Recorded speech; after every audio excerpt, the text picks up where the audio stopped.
Inclinemos nuestros rostros para orar. Nuestro Padre y nuestro Dios, te damos gracias por el grato privilegio de encontrarnos en este lugar para estudiar tu palabra y para escuchar tu voz y tu voluntad para nuestras vidas. Pedimos, Señor, que al estudiar sobre el futuro de este mundo, en este tema, que tu Espíritu Santo nos acompañe y nos instruya. Te damos gracias por la promesa de tu compañía y gracias por escuchar nuestra oración, pues te lo pedimos en el precioso nombre de tu Hijo, Cristo Jesús. Amén. Nuevamente quiero extenderle un saludo muy cordial a todos los que han venido a acompañarnos a nuestro tema de hoy. Y quiero saludar también en forma muy especial a aquellas personas que nos están acompañando vía satélite por la pantalla de televisión en los diferentes países de habla hispana del mundo. Estamos muy contentos de tenerles con nosotros. Como les mencioné en la oración, vamos a comenzar este tema, una serie de temas relacionados con las grandes profecías de la Sagrada Escritura. Hemos colocado el ambiente o el marco para eso en los temas que ya hemos analizado. Pero ahora vamos a entrar a un estudio intenso de algunas de las grandes profecías que encontramos en los libros de Daniel y Apocalipsis. Quiero comenzar nuestro estudio en el libro de Génesis, el capítulo 1 y el versículo 28. Génesis, el capítulo 1 y el versículo 28. Hemos comenzado varias veces con este versículo porque es supremamente importante. Dice allí en Génesis 1:28, hablando de la creación del hombre, y los bendijo Dios, y les dijo, fructificad y multiplicaos, llenad la tierra y sojuzgadla. Y ahora vienen dos puntos claves que quiero subrayar. Y señoread, significa reinar, en los peces del mar, en las aves de los cielos y en todas las bestias que se mueven sobre la tierra. Como hemos visto, Dios colocó al hombre como rey de este planeta.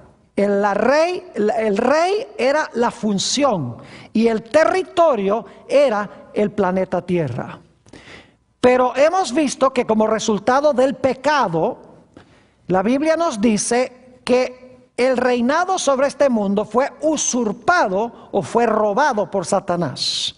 Eso lo encontramos en el Evangelio según San Lucas, el capítulo 4 y los versículos 5 y 6. Si van conmigo allí, San Lucas, el capítulo 4 y los versículos 5 y 6.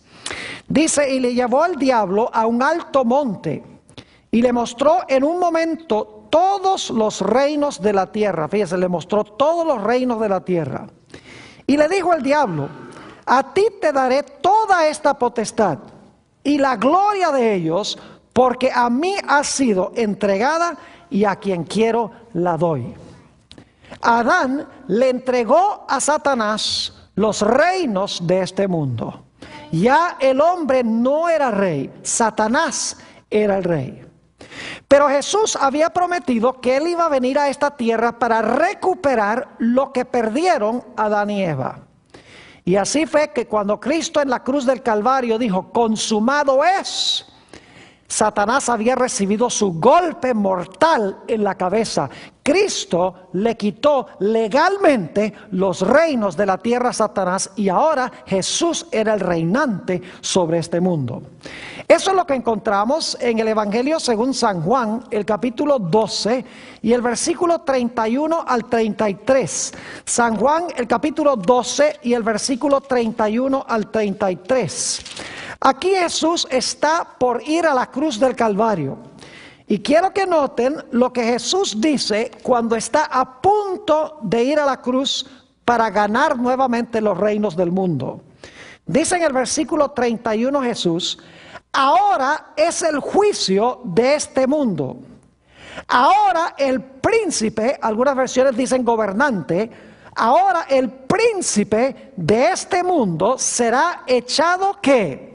Fuera. Y yo, si fuere levantado de la tierra, a todos atraeré a mí mismo. Y esto decía, dando a entender de qué muerte iba a morir. Es decir, la muerte de Cristo iba a echar fuera a Satanás. Hasta el momento que Cristo murió en la cruz, Satanás representaba el planeta Tierra.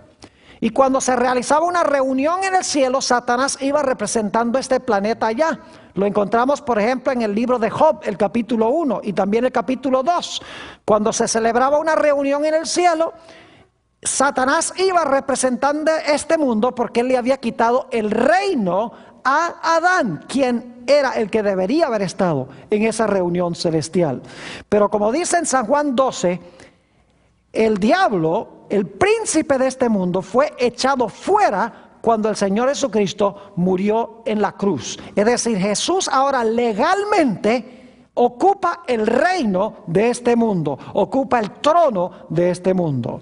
Noten también lo que dice Apocalipsis, el capítulo 12, Apocalipsis, el capítulo 12, y quiero leer el versículo 12. Después de hablar de la muerte de Jesús, nos dice en el versículo 12, por lo cual alegraos cielos y los que moráis en ellos. Ay de los moradores de la tierra y del mar, porque el diablo, escuchen esto, el diablo ha descendido a vosotros con gran ira, sabiendo que tiene mucho tiempo. ¿Notaron ustedes que dice que el diablo ha descendido a vosotros, teniendo grande ira? ¿Ha descendido de dónde? Es la pregunta clave. Noten lo que dice el versículo 10. Entonces oí una gran voz en el cielo que decía, ahora ha venido la salvación, el poder y el reino de nuestro Dios y la autoridad de su Cristo, porque ha sido lanzado fuera el acusador de nuestros hermanos, el cual los acusaba delante de nuestro Dios día y noche. ¿De dónde fue echado Satanás? Del lugar a donde acusaba al pueblo de Dios, que día y noche. Es decir, el diablo antes de la cruz, como le había quitado el trono a Adán, iba al cielo representando este mundo, pero como dice en Job 1, iba para acusar a los hijos de Dios que se encontraban aquí en la tierra. Pero en la cruz fue lanzado fuera. Sin embargo, al mirar al mundo, no pareciera que Jesús estuviera gobernando sobre este mundo, porque el mundo se está desmoronando. Los reinos se están peleando uno contra el otro. Todo parece estar fuera de control. Y nos hace preguntar, ¿cómo es que Cristo es el rey de este mundo? ¿Cómo es que Cristo recuperó el trono? Y hay tantos reinos peleando y parece que todo está fuera de control. La sencilla explicación es que cuando Cristo murió en la cruz, legalmente, en un tribunal, por así decirlo, le quitó el reino legalmente a Satanás. Pero, como dice en Apocalipsis 12, Satanás sabe que por eso tiene poco tiempo. Así que él está llevando a las naciones a luchar una contra otra. Quiere dar la impresión de que él está en control, porque él no quiere que la gente sepa que Jesús ahora legalmente es el rey de este mundo. Ahora, la profecía que vamos a estudiar en nuestro tema de hoy es crucial entenderla, porque vamos a estudiar otras profecías en noches subsiguientes que están estrechamente relacionadas con esta profecía. Vamos a estudiar la profecía de Daniel, el capítulo 2. Y antes de entrar a estudiar este capítulo, necesito hacerles una explicación muy importante. Hay tres escuelas de interpretación profética. La primera escuela se llama la escuela preterista. Es la idea de que la mayoría de las profecías de Daniel y Apocalipsis ya se cumplieron en el pasado. Se cumplieron en el Antiguo Testamento y con los emperadores romanos. Hay otra escuela de interpretación profética que enseña que la mayoría de las profecías no se han cumplido todavía, sino que se van a cumplir en el futuro. Hay una tercera escuela, que es aquella escuela a la cual pertenezco yo a base de mi estudio de las Sagradas Escrituras, de las profecías, que se llama el método histórico de estudiar las profecías. Quiero explicarles qué método es ese. Es la idea de que las grandes profecías de Daniel y Apocalipsis comienzan a cumplirse en los días en que escribió el profeta. Y luego esas profecías se cumplen en sucesión continuada, sin interrupción, hasta la segunda venida de Jesús. Es decir, que las profecías comienzan a cumplirse cuando el profeta escribe. Ahí comienza la secuencia. Luego esas profecías se cumplen por una secuencia de eventos que culminan finalmente con el establecimiento del reino eterno de Jesús.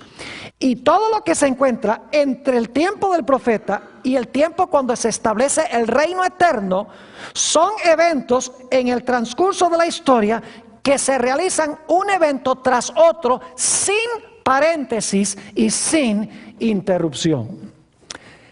Esta profecía que vamos a estudiar hoy es el ejemplo clásico del método histórico de interpretar las profecías.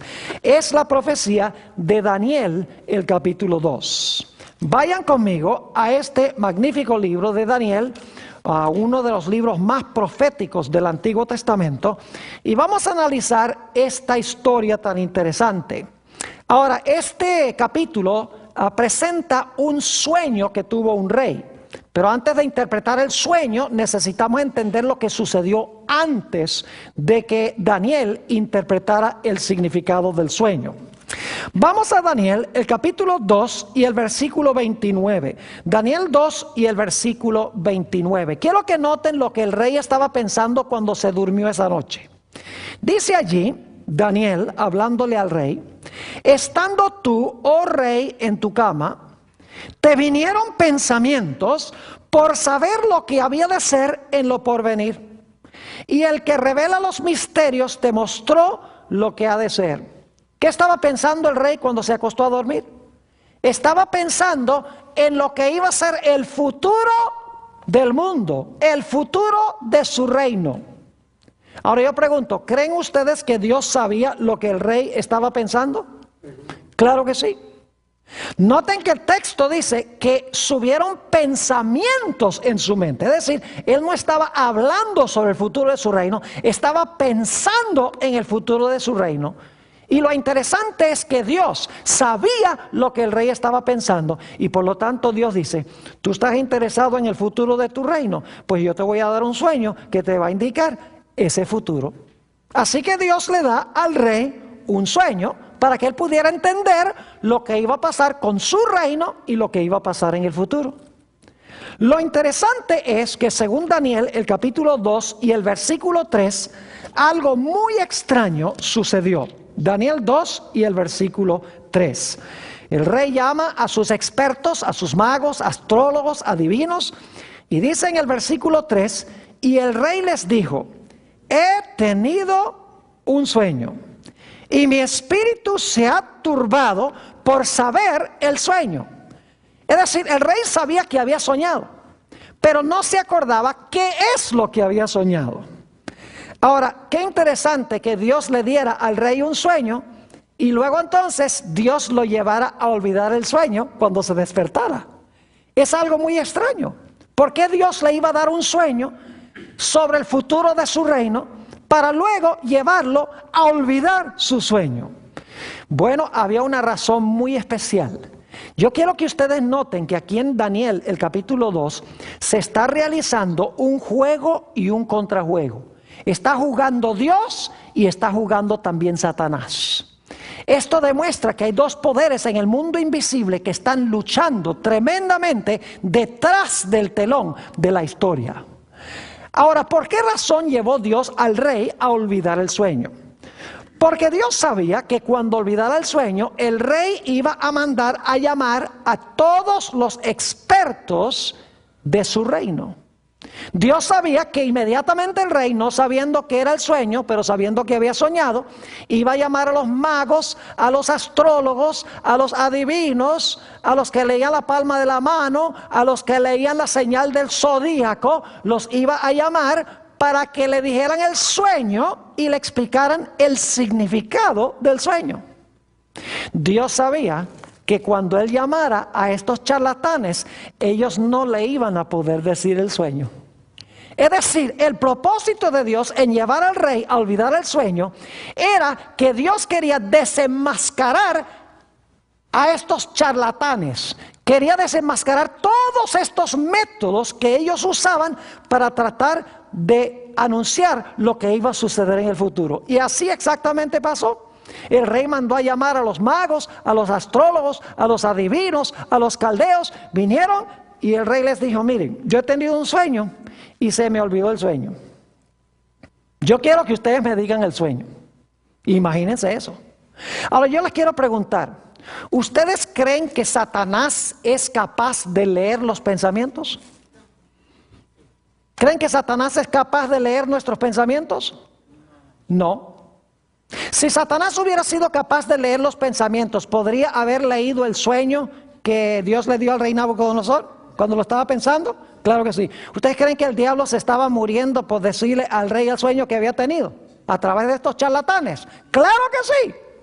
Pero lo interesante es que estos charlatanes no pudieron decirle al rey el sueño, lo cual significa que Satanás no era capaz de leer los pensamientos del rey. Dios sí, porque cuando el rey se durmió, Dios sabía que estaba pensando. Pero Dios ocultó el sueño y Satanás no pudo leer sus pensamientos. Por eso no le pudo susurrar a estos charlatanes el sueño que había tenido el rey. Ahora, estos charlatanes usaban toda clase de métodos prohibidos para tratar de revelar lo que iba a suceder en el futuro. Si ustedes leen, y solamente voy a mencionar este pasaje, Deuteronomio 18, 9 al 12, nos da toda una lista de prácticas que Dios prohibió que la gente usara para determinar el futuro. Por ejemplo, prohibió el intento de comunicarse con los muertos, prohibió el intento de leer el destino en las estrellas, prohibió terminantemente procurar leer el destino a través de psíquicos. Hoy son aquellos que leen el futuro supuestamente en la bola de cristal. Es decir, en los tiempos bíblicos hubiera sido muy prohibido tratar de determinar el futuro mirando lo que tiene que decir Walter Mercado en el televisor. Porque ese método, según Dios, es un método prohibido. Ahora, quiero que noten en Daniel el capítulo 2 y el versículo 10 lo que sucede cuando estos charlatanes comparecen ante el rey. Daniel el capítulo 2 y el versículo 10. Dice aquí: los caldeos respondieron delante del rey y dijeron: no hay hombre sobre la tierra que pueda declarar el asunto del rey. Además de esto, ningún rey, príncipe ni señor preguntó cosas semejantes a ningún mago, ni astrólogo, ni caldeo. Le dicen: lo que tú estás pidiendo es imposible. Tú estás pidiendo algo injusto, que nosotros digamos el sueño. Ahora, nosotros podemos decirte lo que significa el sueño si tú nos dices el sueño, pero no podemos decirte el sueño. No debes estar pidiéndonos a nosotros que te digamos cuál es el sueño. Y luego ellos dicen algo muy revelador. En el versículo 11 encontramos que estos charlatanes dicen: porque el asunto que el rey demanda es difícil y no hay quien lo pueda declarar al rey, ahora escuchen bien, salvo los dioses cuya morada no es con la ¿qué? Con la carne. Yo pregunto, ¿qué hacen los dioses paganos? ¿Revelan la verdad u ocultan la verdad? Díganme ustedes, los dioses paganos, según estos charlatanes, ¿revelan la verdad u ocultan la verdad? La ocultan, porque dicen: mire, esto solamente lo pueden explicar los dioses, y ellos no habitan con carne, ellos no habitan con los seres humanos, así que ellos tienen ese secreto que no nos revelan a nosotros. ¿Cuán diferente es el Dios de la Biblia? Noten San Juan, el capítulo 1 y el versículo 14, una expresión muy parecida a esta. San Juan, el capítulo 1 y el versículo 14, hablando del Señor Jesucristo, quien se le llama el Verbo, quien se le llama Dios, dice: y aquel Verbo fue hecho ¿qué? Carne. El Verbo, quien era Dios, fue hecho carne y habitó entre nosotros. Y vimos su gloria, gloria como del unigénito del Padre, lleno de gracia y de verdad. Yo pregunto, ¿Dios revela su voluntad a través de Jesús, quien se hizo carne? Claro que sí. Dios es un Dios que revela su voluntad a los seres humanos. Los dioses paganos no les interesa revelar la verdad, sino que les interesa ocultar la verdad porque ellos no moran con carne. Es decir, el Dios de la Biblia es Dios que revela sus secretos, mientras que los dioses paganos son dioses que ocultan sus secretos. Es decir, Dios quería que Nabucodonosor conociera estas cosas que había visto en su sueño. Ahora fíjense lo que hace Satanás. Dios le dice, sabe que el rey está soñando en cuanto al futuro de su reino. Así que Dios dice, yo sé que tú estás soñando en cuanto al futuro de tu reino. Bueno, te voy a dar un sueño para que te conteste tus inquietudes. Y luego Dios, cuando se despierta, dice, no, olvídate del sueño. Olvídate del sueño.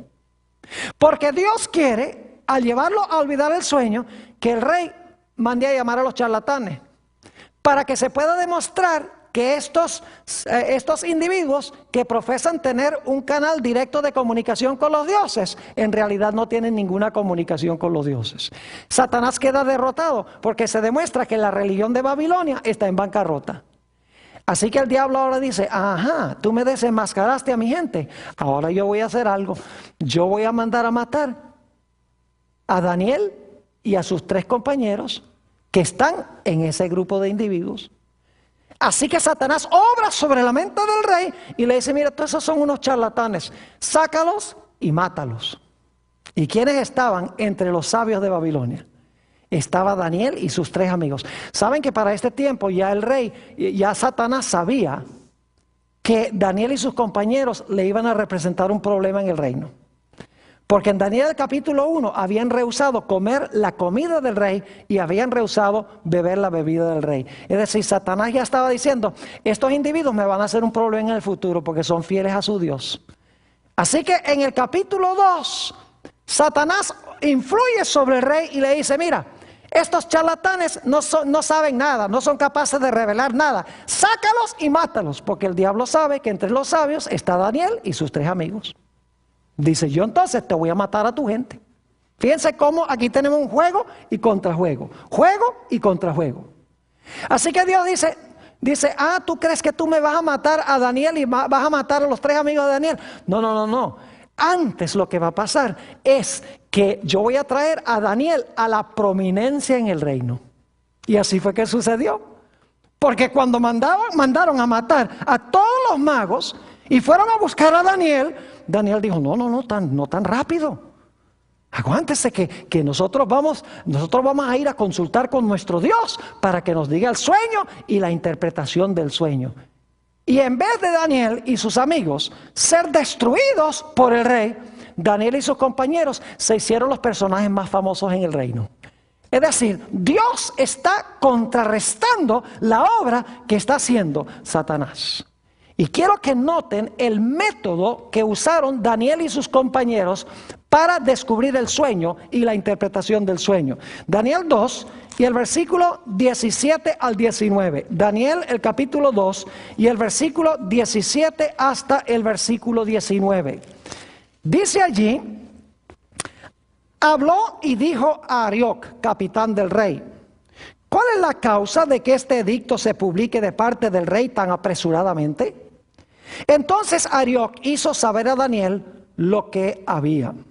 Y Daniel entró y pidió al rey que le diese tiempo y que él mostraría la interpretación del rey. Luego se fue Daniel a su casa e hizo saber lo que había a Ananías, Misael y Azarías, sus compañeros, para que fueran y miraran la bola del cristal. No, gracias. Para que fueran y miraran la señal del zodíaco.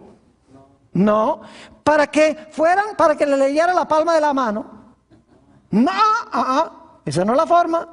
Dice en el versículo 18, para que pidiesen misericordias del Dios del cielo sobre este misterio, a fin de que Daniel y sus compañeros no perecieren con los otros sabios de Babilonia. ¿Cómo era que Dios iba a revelar su secreto? A través de los muertos, a través de los psíquicos, a través de la bola de cristal, a través de la señal del zodíaco, a través de la palma de la mano. No, ¿a través de qué? A través de la oración.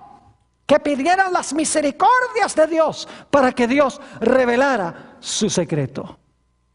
En Amós el capítulo 3 y el versículo 7, ese versículo también conocido, nos dice que el Señor Jehová no hará nada sin que revele su secreto ¿a quiénes? Sin que revele su secreto a sus siervos, los profetas.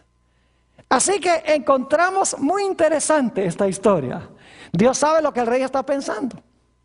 Y por lo tanto le da un sueño para mostrarle lo que él está pensando. Mira, este es el futuro de tu reino. Cuando el rey se despierta, Dios le dice, olvídate del sueño. Porque Dios sabe que va a llamar a los magos, los astrólogos y los adivinos. Y los manda a llamar. Y se demuestran todos unos charlatanes, porque no son capaces de decirle al rey el sueño.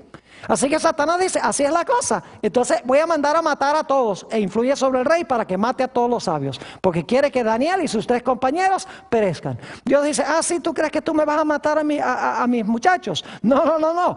Antes, con lo que tú estás haciendo, ahora ellos van a llegar a ser famosos en el reino. Es decir, ellos ahora van a ser usados por mí en el reino de Babilonia.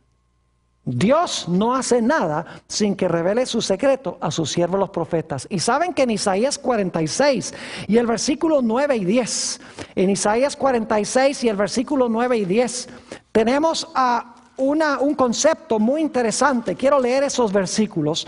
Dice allí, acordaos de las cosas pasadas desde los tiempos antiguos, porque yo soy Dios y no hay otro Dios, y nada hay semejante a mí.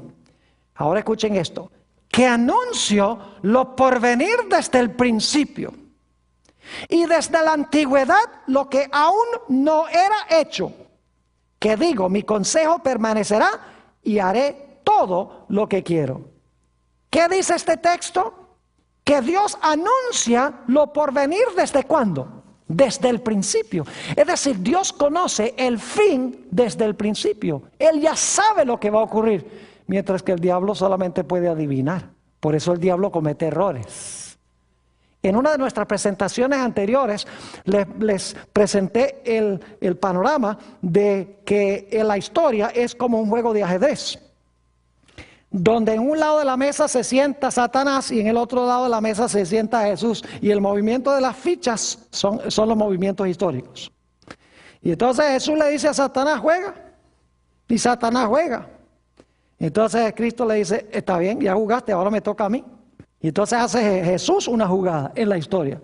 Y el diablo dice, vaya, lástima que yo no sabía que él iba a jugar así. Pero entonces él se busca la manera de contrarrestar lo que hizo Jesús. Y así la historia se mueve. Dios juega, Satanás contrajuega. Dios juega, Satanás contrajuega. Pero ¿saben algo muy interesante? El Señor Jesucristo va a ganar el juego. ¿Saben por qué va a ganar el juego? Porque Satanás solamente puede adivinar cómo va a jugar Dios. Mientras que Dios ya sabe desde el principio todas las jugadas que va a hacer Satanás. Si usted empieza a jugar un juego y ya sabe todas las jugadas que va a hacer el contrario antes de que empiece el juego, usted no puede perder. Y así es con Dios. Dios sabe exactamente lo que va a hacer Satanás en el curso de la historia. Y luego encontramos en la historia de Daniel 2 que Daniel le da honra y gloria y alabanza a Dios por haberle mostrado el sueño y pide la oportunidad de comparecer ante el rey. Ahora, note lo que encontramos en Daniel el capítulo 2 y el versículo 31 al 34. Aquí llegamos ya al sueño del rey Nabucodonosor. Daniel el capítulo 2 y empezando en el versículo 31 hasta el versículo 34. Dice Daniel, tú, oh rey, veías, y he aquí una grande imagen, una estatua. Esta imagen que era muy grande y cuya gloria era muy sublime, estaba en pie delante de ti y su aspecto era terrible. Ahora quiero que usen su imaginación. La cabeza de esta imagen era de oro fino, su pecho y sus brazos de plata, su vientre y sus muslos de bronce, sus piernas de hierro y sus pies en parte de hierro y en parte de barro cocido. Estabas mirando hasta que una piedra fue cortada, no con mano, e hirió a la imagen en sus pies de hierro y de barro cocido y los desmenuzó. Entonces fueron desmenuzados también el hierro, el barro cocido, el bronce, la plata y el oro, y fueron como tamo de las eras del verano, y se los llevó el viento sin que de ellos quedara rastro alguno. Mas la piedra que hirió a la imagen fue hecha un gran monte que llenó toda la tierra. Este es el sueño. Una estatua, cabeza de oro, pecho y brazos de plata, vientre de bronce, piernas de hierro, pies de hierro mezclado con barro, una gran piedra que viene a toda velocidad, pega en los pies de la imagen, destruye toda la imagen, todos los metales, los pies, etc. Y luego la piedra se convierte en una montaña que llena toda la tierra. Inmediatamente nos preguntamos, ¿qué significa este sueño? Bueno, permítame en primer lugar mencionar que en este sueño el valor de los metales va disminuyendo. Oro, plata, bronce, hierro, y cuando uno llega a los pies, ni hierro puro hay. Es decir, la historia va a ir mejorando, ¿verdad que sí? Cada reino va a ser mejor que el anterior. No. Significa que la historia va a ir de mal en peor, se va a degenerar o se va a deteriorar. Pero noten también que a medida que va bajando el valor de los metales, también va subiendo la consistencia y la fuerza de los metales. Porque el más fuerte es ¿qué cosa? El hierro es el más fuerte. Es decir, que los reinos van a ir degenerando, pero al mismo tiempo se van a volver más ¿qué? Más despóticos, más tiranos y más rudos, según la secuencia de los metales de Daniel el capítulo 2. Ahora, ¿qué representan estos símbolos de Daniel 2? Volvamos otra vez al capítulo 2 y el versículo 38. Daniel el capítulo 2 y el versículo 38. Y vamos a ver la interpretación que Daniel da de este sueño. Vamos a empezar en el versículo 37 para el contexto. Dice, tú, oh rey, eres rey de reyes, porque el Dios del cielo te ha dado reino, poder, fuerza y majestad. Y donde quiera que habitan hijos de hombres, bestias del campo y aves del cielo, Él los ha entregado en tu mano y te ha dado el dominio sobre todo. ¿Quién fue el que le dio el dominio a Nabucodonosor? ¿Fue porque tenía mejores ejércitos, más armas, porque era más poderoso, más inteligente? No. ¿Quién le dio el reino a Nabucodonosor? Fue Dios. ¿Quién es el que controla y dirige la historia? Es Dios, según este texto. Y luego dice la última parte del versículo 38, tú eres aquella cabeza ¿de qué? De oro. ¿Sobre qué reino gobernaba Nabucodonosor?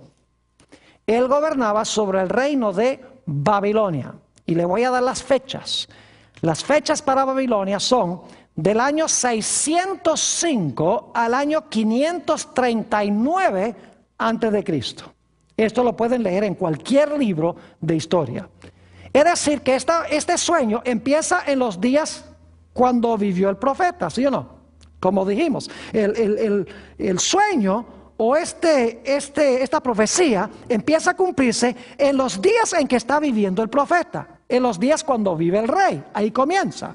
Y claro, termina con el reino eterno, ¿verdad que sí?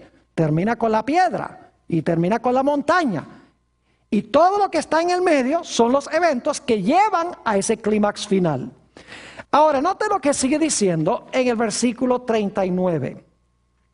Y después de ti se levantará otro reino inferior al tuyo. ¿Se dan cuenta que van degenerándose los reinos? Dice, se levantará otro reino inferior al tuyo. Ahora yo pregunto, ¿cuál fue el reino que conquistó a Babilonia? El reino que conquistó a Babilonia fue Medo-Persia. Y el reino de los medos y los persas duró desde el año 539, cuando conquistaron la ciudad de Babilonia, hasta el año 331 antes de Cristo. Ese fue el reino de los medos y los persas. Lo pueden leer en cualquier historia eclesiástica o aún historia universal. Van a encontrar que esa es la secuencia de los reinos.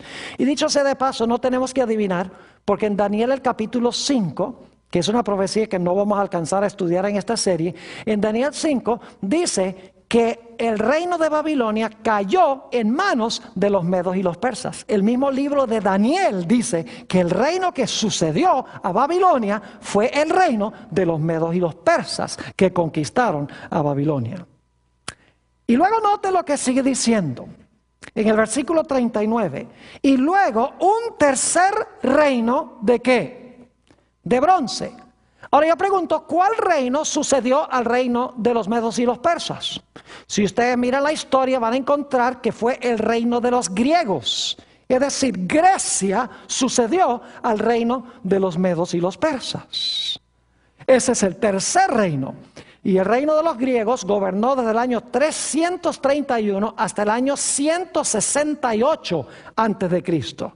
Fíjense que están cumpliéndose sin interrupción, sin paréntesis, uno tras otro. Pero el tercer reino no es el último. Recuerden que hay 4 metales: cabeza de oro, pecho y brazos de plata, vientre de bronce, piernas de hierro. Y luego los pies, que es una mezcla. A eso vamos más adelante.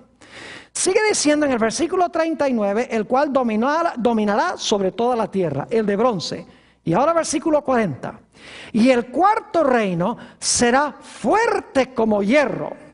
Y como el hierro desmenuza y rompe todas las cosas, desmenuzará y quebrantará todo. Ahora yo pregunto, ¿cuál fue el reino que conquistó a los griegos? El reino que sucedió al reino de los griegos. No cabe duda alguna de que fue el Imperio Romano. Así que tenemos en Daniel el capítulo 2 4 reinos, empezando con los días de Nabucodonosor y llevando hasta el Imperio Romano. Tenemos a Babilonia, tenemos a Medo-Persia, tenemos a Grecia y tenemos a ¿qué? Y tenemos el Imperio Romano. Pero la visión o el sueño no termina allí. Note lo que dice el versículo 41. Dice, y lo que viste de los pies y los dedos, ¿cuántos dedos eran? 10. 2 pies tienen 10 dedos. Dice, y lo que viste de los pies y los dedos, en parte de barro cocido. ¿De qué clase de barro cocido? Barro cocido de alfarero, y en parte de hierro, será el reino dividido. ¿Cuál reino será dividido? Tiene que ser el cuarto reino. Y dice, mas habrá en él algo de la fuerza del hierro, así como viste hierro mezclado con barro cocido. Ahora, ¿qué representan las piernas de hierro? Ya hemos visto que las piernas de hierro representan a Roma, el Imperio Romano. Yo pregunto, ¿los pies tienen también hierro? ¿Los pies tienen hierro? Claro que tienen hierro. Entonces yo pregunto, ¿en los pies continúa Roma? Claro que sí. Porque si el hierro de las piernas es Roma y los pies tienen hierro, significa que Roma va a continuar, ¿qué cosa? En los pies de la imagen. Pero quiero que noten que la Roma de los pies es otro tipo de Roma. Es una Roma dividida. ¿En cuántos reinos? 10, porque son 10 dedos de los pies. Y es una Roma adulterada o una Roma amalgamada. Es decir, hay una mezcla entre ¿qué? Hay una mezcla entre el hierro del Imperio Romano y ¿qué otra cosa? Y barro. ¿Qué clase de barro? Barro de alfarero. Un detalle muy importante. Es decir, Roma iba a continuar. Después que cayera el Imperio Romano, Roma iba a continuar, pero iba a continuar en un estado ¿qué? Dividido.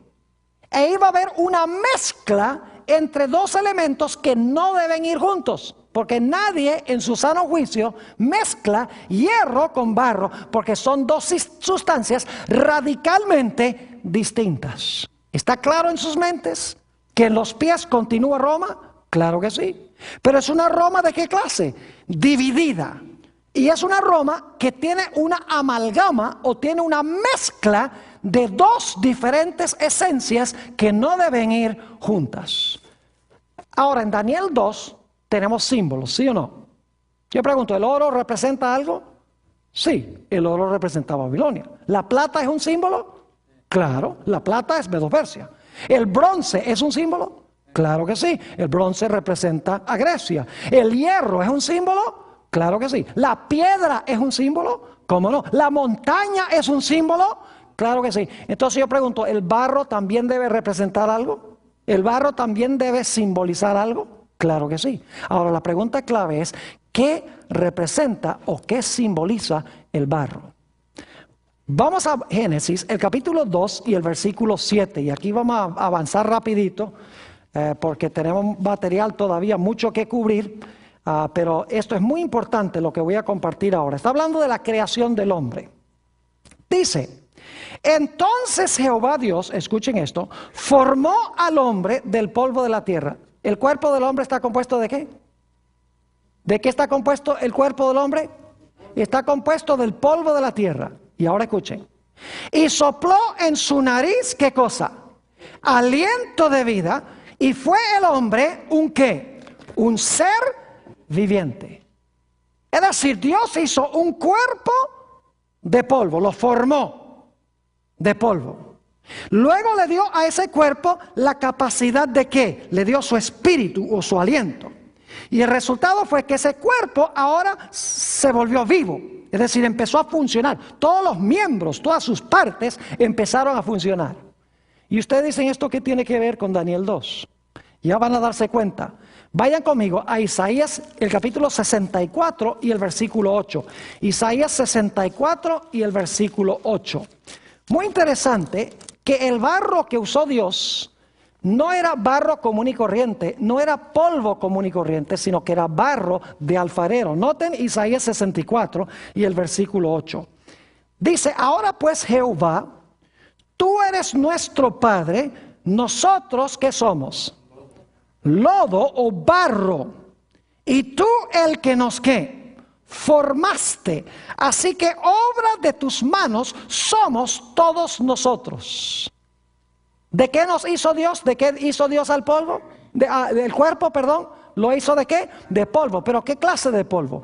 Era polvo mojado. Es decir, era barro. Y Dios nos formó con sus propias manos como trabaja un ¿qué? Como trabaja un alfarero. Es decir, el cuerpo del hombre fue hecho de lodo y Dios lo hizo como la obra de un alfarero. Y luego Dios le dio ¿qué cosa? El aliento de vida, y entonces ese cuerpo vivió y empezaron todos los miembros del cuerpo a funcionar. Ahora, ustedes dicen, ¿por qué está llevándonos a Génesis para hablar de la creación del cuerpo del hombre y del aliento que Dios le dio a ese cuerpo para que el cuerpo funcionara? Porque tiene una relación estrecha con la profecía de Daniel, el capítulo 2. Vayan conmigo a Jeremías, el capítulo 18 y el versículo 1 al 6. Jeremías, el capítulo 18 y el versículo 1 al 6. ¿Saben que lo que hizo Dios, escuchen bien, lo que hizo Dios para crear el cuerpo literal del hombre, lo hizo Dios, lo usó Dios simbólicamente para crear a su iglesia en el Antiguo Testamento? Noten Jeremías 18 y vamos a empezar en el versículo 1. Palabra de Jehová que vino a Jeremías diciendo, levántate y vete a casa del alfarero, y allí te haré oír mis palabras. Y descendí a casa del alfarero, y he aquí que él trabajaba sobre la rueda. ¿Quién está trabajando sobre la rueda? El alfarero. Versículo 4. Y la vasija de barro que él hacía se echó a perder en su mano. Y volvió y la hizo otra vasija según le pareció mejor hacerla. Saben que el quebrar del vaso o el daño que le pasó al vaso representa el cautiverio de Israel. Fueron llevados cautivos a Babilonia. Pero luego noten lo que sucede en el versículo 5. Entonces vino a mí palabra de Jehová diciendo. ¿Qué significa que volvió a hacer la vasija de barro? Dios los volvió a traer ¿de dónde? De Babilonia. Los volvió a formar como su pueblo en Jerusalén. Dice en el versículo 6, no podré yo hacer de vosotros como este alfarero, oh casa de Israel, dice Jehová. He aquí que como el barro en la mano del alfarero, así sois vosotros en mi mano, oh casa de Israel. ¿Qué representa el barro del alfarero simbólicamente? ¿Representa qué cosa? Representa la casa de Israel, que era la iglesia de Cristo, ¿dónde? En el Antiguo Testamento. Así como Dios formó el cuerpo del hombre de barro literal, respiró en su nariz aliento de vida, de la misma manera Dios formó a su pueblo en el Antiguo Testamento, a Israel, de barro, pero no era barro literal, sino que el barro representaba a su pueblo que Dios formó. Los sacó de Egipto, los formó, los cuidó. Luego fueron llevados cautivos a Babilonia. Se dañó el vaso que Dios había hecho. Entonces Dios los sacó de Babilonia y los volvió otra vez a traer a su tierra. Es decir, hizo el vaso de nuevo. Es decir, el barro de alfarero representa al pueblo de Dios, representa a la iglesia de Jesús en el Antiguo Testamento, simbólicamente. Ahora yo pregunto, en el Nuevo Testamento, ¿qué es el cuerpo de Cristo? Ustedes deben saber esto. ¿Qué es el cuerpo de Cristo en el Nuevo Testamento que Jesús formó? Es la iglesia. Les menciono nada más el versículo, Colosenses 1:18. Dice que la iglesia es el cuerpo de Cristo. ¿Y de qué está compuesto el cuerpo? ¿De qué está compuesto el cuerpo espiritualmente? Está compuesto de muchos miembros, sí, pero ¿de qué está compuesto el cuerpo literalmente? De barro. ¿Quién formó ese barro? Dios formó ese cuerpo. ¿De qué está compuesto simbólicamente la iglesia? De barro. ¿Quién formó a la iglesia de ese barro? No literalmente, sino simbólicamente. Fue Jesús. Ahora yo les pregunto, cuando el Señor Jesucristo formó a su iglesia, ¿qué le faltaba a la iglesia para poder funcionar? ¿Qué le faltaba al cuerpo de Cristo para poder funcionar? ¿Qué le faltaba al cuerpo cuando Dios creó el cuerpo del hombre? Oh, le faltaba el aliento, el espíritu de vida. ¿Qué le faltaba a la iglesia para que la iglesia pudiera funcionar después que Jesús la formó? Era necesario tener el espíritu. ¿Y cuándo fue que a la iglesia se le impartió el aliento de vida o el espíritu? En Hechos, el capítulo 2 y el versículo 1 al 3, nos dice que en el día del Pentecostés, Dios puso en su iglesia el aliento de vida. Y ahora, como dice el apóstol Pablo en 1 Corintios 12, todos los miembros del cuerpo comenzaron a ¿qué? Comenzaron a funcionar. ¿Están entendiendo lo que estoy diciendo? Así como Dios hizo el cuerpo literal de barro, le dio aliento de vida y el cuerpo comenzó a funcionar. De la misma manera Jesús formó de barro simbólico a su iglesia, le puso el Espíritu Santo. Y ahora la iglesia empezó a funcionar, la iglesia empezó a vivir y los miembros todos empezaron a funcionar. Es decir, el barro representa ¿qué cosa? El barro representa a la iglesia, simbólicamente hablando, porque es el cuerpo de Cristo y el cuerpo está compuesto ¿de qué? Está compuesto de barro. Entonces cuando en Daniel 2 dice que va a haber una mezcla de hierro, que es el poder político de Roma, el imperio romano, se iba a unir con barro, significa que el poder político de Roma se iba a unir ¿con qué? Con la iglesia.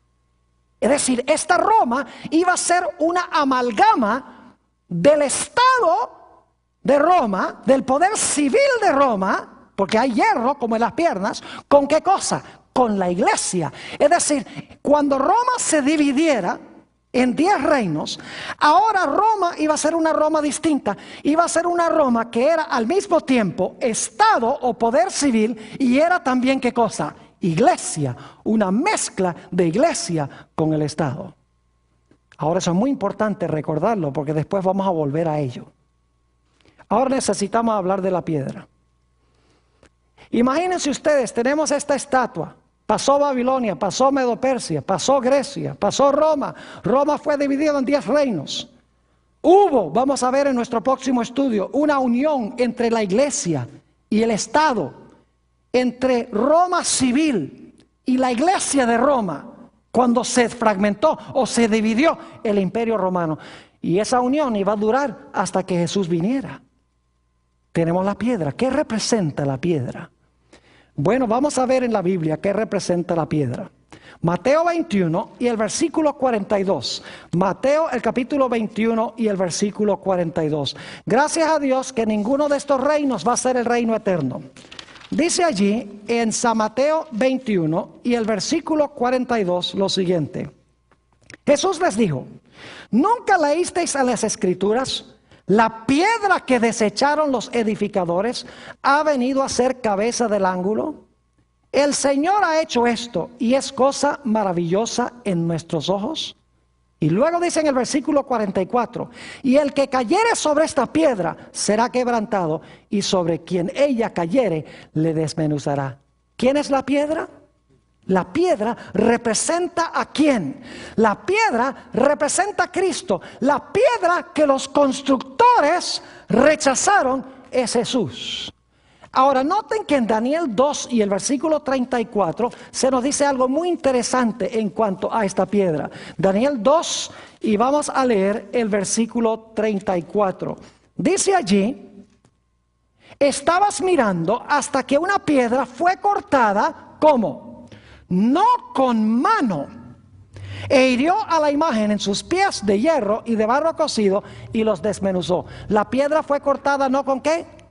No con mano. Ahora, ¿qué significa esa expresión? Que fue cortado fue cortada esta piedra no con mano. Vayan conmigo a Hebreos el capítulo 9 y el versículo 11. Hebreos el capítulo 9 y el versículo 11. Vamos a ver qué significa esa expresión no con manos. Dice allí, hablando del santuario, pero es la misma expresión: pero estando ya presente Cristo, sumo sacerdote de los bienes venideros, por el más amplio y más perfecto tabernáculo, dicho sea de paso, es el celestial, no hecho de manos, es decir, no de esta ¿qué? No de esta creación. ¿Quién hizo el santuario celestial? Fue Dios. Es decir, no fue hecho con manos humanas. ¿Qué significa entonces que esta piedra no fue hecha con manos?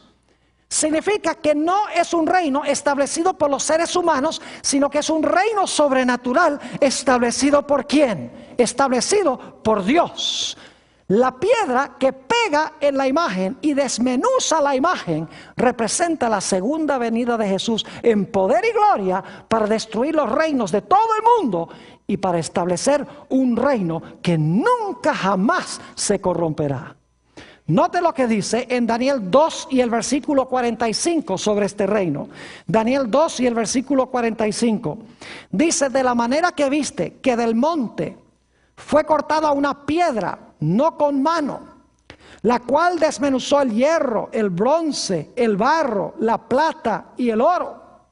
El gran Dios ha mostrado al rey lo que ha de acontecer en lo porvenir, y el sueño es verdadero y fiel su interpretación.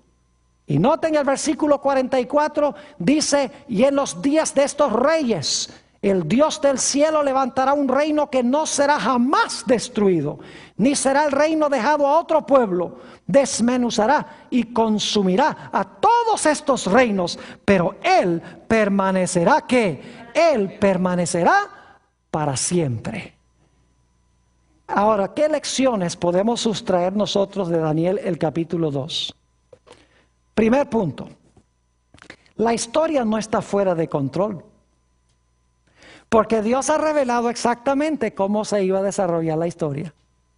¿Saben que esta visión se está dando 605 años antes de nacer Jesús? Se cumplió este sueño precisamente como lo dijo Dios. Claro que sí. ¿Se levantó Babilonia? ¿Cómo no? ¿Se levantó Medo-Persia? Sí. ¿Se levantó Grecia? ¿Se levantó Roma? Roma fue dividida en 10 reinos y luego se mezcló la iglesia con el Estado en esta nueva Roma. Claro que sí. Es decir, todo se cumplió al pie de la letra y se anunció antes de que sucediera, centenares y miles de años antes que sucediera. Así que yo les pregunto, si todo lo que anunció Dios mucho antes se cumplió al pie de la letra, ¿podemos tener la seguridad que el último evento se va a cumplir también? ¿La piedra y la montaña? Claro que sí. El mundo no está fuera de control. Nosotros vemos huracanes como Katrina, tornados como los que pasaron en Indiana, terremotos como el de Pakistán, más de 80,000 muertos, el tsunami de Asia, 300,000 muertos, guerras, terrorismo como en Jordania ayer, el gobierno todo fragmentado y decimos, el mundo está fuera de control, pero Cristo se sienta en su trono y dice, yo les voy a decir exactamente cómo se va a desarrollar la historia, yo estoy en control. Y saben que ahora estamos en las uñas de la imagen. Y pronto se realizará ese último gran evento, el único que falta, la roca para establecer el reino eterno de Cristo Jesús.